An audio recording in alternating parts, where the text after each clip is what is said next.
ایک دفعہ کا ذکر ہے، ایک جنگل میں ایک بہت گھنا درخت تھا۔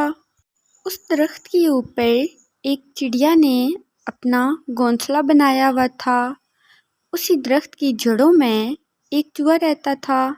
چڑیا اور چوہے کی آپس میں نہ بنتی، وہ ہر وقت ایک دوسرے کے ساتھ لڑائی کرتے رہتے اور اسی چیز کا فائدہ اس جنگل کے باقی پرندے اٹھا لیتے۔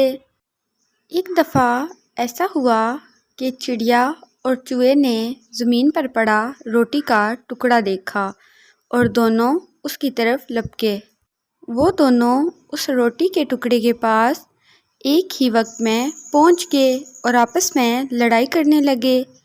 چڑیا بولی، یہ روٹی کا ٹکڑا تو پہلے میں نے دیکھا ہے، تو اس کی حقدار بھی میں ہی ہوں، میں ہی اسے کھاؤں گی، یہ میرا ہے۔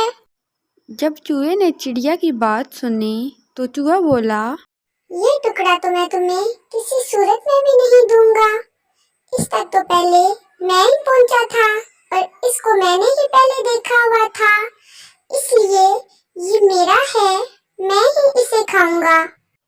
ادھر بیٹھے ہوئے چڑیا اور چوہا آپس میں لڑائی کرنے لگے۔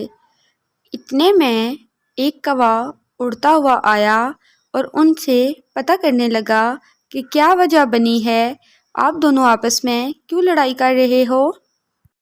تو چڑیا نے بتایا، کوے بھائی، پہلے میں نے یہ روٹی کا ٹکڑا دیکھا ہے اور اڑتی ہوئی میں پہلے اس کے پاس پہنچی ہوں، لیکن چوہا مجھے اب یہ روٹی کا ٹکڑا کھانے نہیں دے رہا، وہ کہتا ہے یہ میں کھاؤں گا۔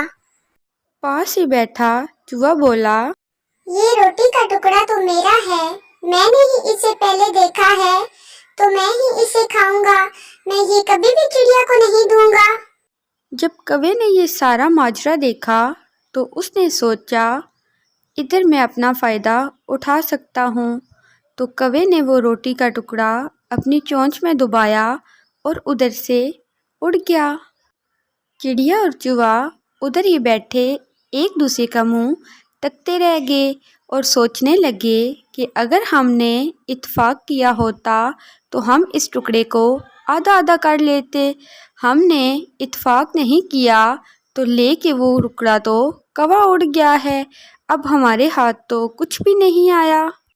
وہ ادھر پریشان بیٹھے یہ سوچ رہے تھے، انہیں سمجھ آ گئی کہ واقعی ہی اتفاق میں برکت ہے۔ انہوں نے عہد کر لیا کہ آج کے بعد وہ اتفاق سے رہیں گے۔